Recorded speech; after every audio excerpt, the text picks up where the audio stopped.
Happy Monday, sports fans. Greg Medford for Knyff here. What's going on? So, for those of you who still come around and look at the videos, you know I'm kind of always into new, always trying to come up with cool, new, and interesting things. And some of you may not know this, but I'm kind of obsessed with how to grow the knife industry as a whole. And, on the whole, like, what can I do to make the knife industry better for everybody? So my little battles are bringing cool products to the table that people like of a certain genre, and trying to make them as creatively and as high quality as possible. So varying levels of success with that. The other thing is, how do you advertise? We don't advertise. How do you get your brand out there? How do you get your name out there? We do the same stuff that everybody else does, and we go to the trade shows. And so this year, what I'm doing, as you're going to see, I'm going to be backing away from all the table shows. So I'm not going to the New York Custom Knife Show. I'm not going to the Hawaii. I won't be going to the Hawaii shows, not this year. I may go to the Southern California one just because it's across from Disneyland, and I might sneak my kids over there. But I'll be doing SHOT Show, and I will be doing Blade Show. I'm not going to USN because I think it's one of the most counterproductive shows in the country. I won't be going to East Coast Custom Knife or New York Custom Knife or the Miami or Florida show or whatever. I'm just not doing any more shows. I'm gonna do, and I think the shows, no disrespect to anybody who's in the business, I think the shows don't grow the knife industry. I think what they do is they create a little fan base in an area, and then it doesn't churn over. It's the same group of people. So what happens is, as a company, I spend probably $50,000 or $70,000 a year going around to these table shows, and what happens is, by the third or fourth time you go, most people have seen you, and there's not a lot of new faces. So what I've decided to do, I can go to those shows and sell my knives. I've always been able to do that. I've always sold all my knives, and if there aren't a bunch of new collectors, my dealers show up and take everything. And that's what a lot of people are seeing, if they're honest. Most people aren't real upfront about it.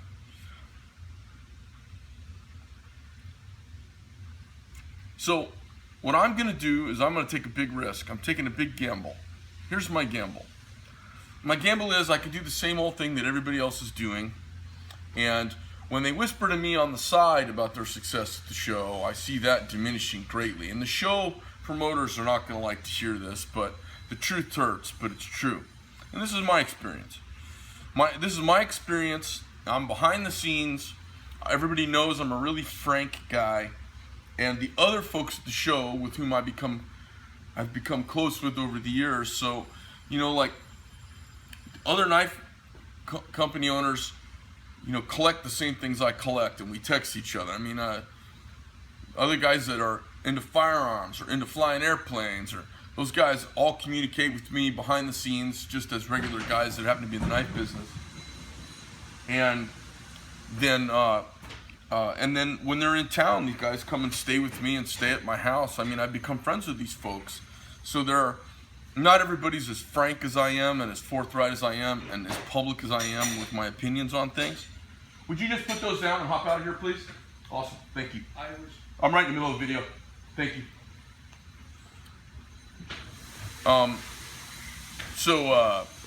What's happened is my friendships have allowed folks that are more reserved and, I say, more normal, to be pretty frank with me and forthright with me in a way that I am publicly.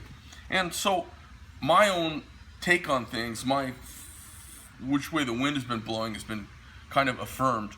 So I'm backing out of the shows, and I'm going to do my two major trade shows, and I'm going to do Blade Show, because the real serious collectors come to Blade Show, and lots of new people come to Blade Show.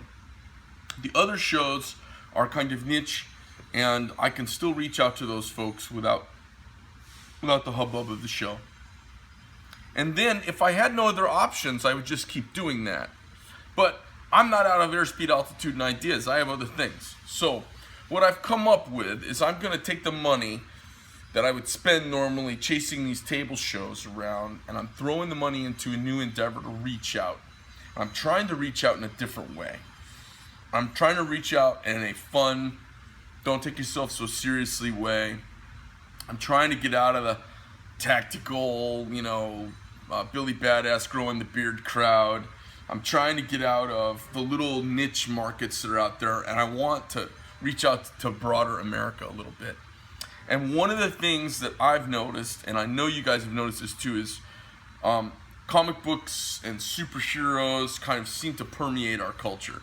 I mean, they're the biggest box office, the biggest movie in the country right now, in the world, is a Marvel, right? Logan, isn't that the biggest one going right now? I think so. I mean, if you look back, all the big movies, the big launches, not the Oscar winners, I mean the ones that have huge numbers where everyone's there watching them with their family and their kids, they're superhero movies, they're comic book movies. So I thought I would, since that seems to be kind of permeating our culture, I thought I would do a comic book. So Sean and I here actually came up with the idea, just kind of joking around. And then did you think we would ever actually produce comic books and get them done? No.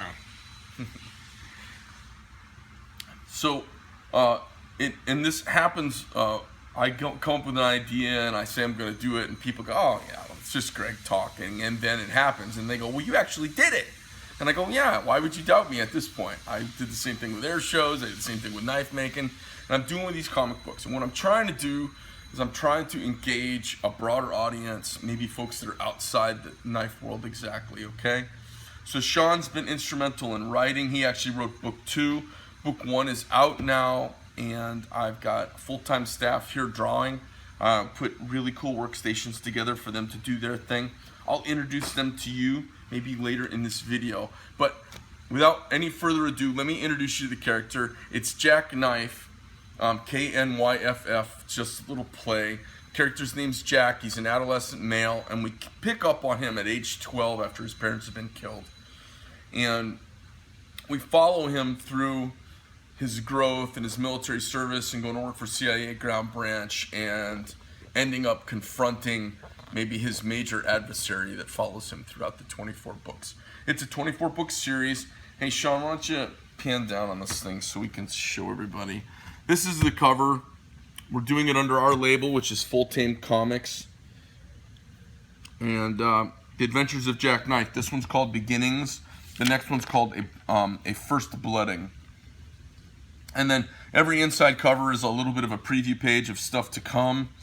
And then we jump right into the action. You'll see he's in Afghanistan or he's in a foreign land and falls to an unknown future. Boom, then we flash back to his childhood, deals with a bully, gets some stuff left to him from his grandfather. He gets a knife given to him. There's an ad for Macmillan Precision in here. Macmillan, oh no, I'm sorry, not Macmillan. This is Macmillan Stocks, Firearms and Stocks. And then we have 2 ads in this that are original artwork done by us. Jack saves the day with a knife. He ends up making a friend with the knife. Monkey Edge has got an ad in here. And then it flashbacks to ancient Egypt, Rome, then back to the present. Back to the house, he finds some secret stuff, and then a little ad by us. So the whole comic book, it's an adventure series. It's got a lot of mature twists in it. It's 24 books, and every 6 books changes time. So we go through the first 6 and he's this adolescent male, and the next 6 he's an adult, the first half of his adult career, and then the next 6 books, he's back to the second half of his adolescence, and the last culminating 6 books are in the kind of maturity of his professional career, during the maturing of him. And the whole thing is to try, we want the comic book to take off in and of itself, and we wanted to engage a bunch of people into kind of living a life of adventure and carrying knives and implements and kind of being a person of action. And the whole zeitgeist of this is around a young person who his parents died in a tragic accident, so we think, with a bunch of bystanders standing around doing nothing. Because everybody's waiting. They're waiting for the EMTs to show up. They're waiting for the first responders to show up. And what I'm calling everyone to do is not to wait. I'm calling on everyone to get involved in life, in America, in politics, in crises, and in the fixing of the world. And our character develops this pathology reacting to his distaste for people standing around watching. He kind of goes on this journey, and we get to go on this journey with him, where he becomes compelled. He can't not get involved in things around him in life. And because of it, he has some great adventures. So, under the guise of, the life unexamined is not worth living, I want to, with the comic books, I'd like to challenge everybody that the life without risk is not worth anything. And that you have to be involved, and you have to get involved. And guys that get involved, and guys that do things, and guys that help out, carry pocket knives. And if they don't, they should. Because the men who built this world, the people who built this world, carried knives, and you should too. Anyways, that's Jack Knyff, our series. I hope you guys enjoy it. You can go to our website and go to our, it's not on the swag page. Have you seen where it is on the website? If you go to our Facebook page, there's a link there, a couple posts down, or you can go into our Not Knives section, but you can go into our other stuff section and buy the comic book. And we'll send it out to you, and it comes to you packaged like this. It's got a cardboard backing and comic book inside, sealed in a plastic bag. We'll send them out to you, and it'll have your postage on the front of it. And it should be a great read. And then if you buy a knife, we'll stick one in with the knife for you. I'm hoping, what I hope is that in the future, as you get one of these, you hand it on, give it to some helicopter parents in your life. Everybody knows some group of parents that are too protective of their kid, and sneak the kid the comic book on the side, and subvert their overprotective nature, because kids have got to get out there getting scraped up, banging around, bumping their elbows and banging heads with each other, and getting punched in the nose, and learning how to be embarrassed and rise back up to the occasion, and learn how to lose at the soccer game or the baseball game and come back and be on a championship team after you got your ass handed to you last year. Everybody's got to learn how to do that, so they don't freak out when the election doesn't go their way. So they don't freak out when there's a car accident, someone's trapped in it. I've watched a couple friends burn to death, being held back by first responders, and it was pretty painful. And the last person it happened to was Eddie Andrini. He flipped his he crashed his Stearman, slid it down the runway upside down in California on a runway at an air show, and he was alive, and nobody would let his crew go to the aircraft. They wanted to run over and break open the canopy and pull him out. They were waiting for the fire crews to get there, who, for whatever reason weren't there in a timely fashion, and he ended up dying after a couple of minutes, hanging upside down in the airplane. The airplane caught on fire, and he burned to death. It's not the first time. It's happened numerous times. So I've got this thing in me about, not standing by, getting involved. I told my friends when I was flying air shows, I said, hey man, anything happens, we'll be right there. I was really big on trying to get fire crews over and encourage them, hey, you know me, yeah, my name's Greg, I'm in the blue airplane, so if you need to, don't worry about my airplane. Take that axe and wreck it and pull me out of the airplane fast as you can. Hey, I'm getting ready to go fly now. Start your engines. You guys come hang out. I want to fly. If anything happens, come get me. So I'm really big on getting into action, and that's what I want this Jack Knyff character to kind of impart to everybody else. Sean, anything to add? Mm-mm. Nothing? Did I cover it all? I think so. I probably talked too much. Anyways, Greg Knyff from Men for Knife. Jack Knyff from MKT USA. Sean on the camera.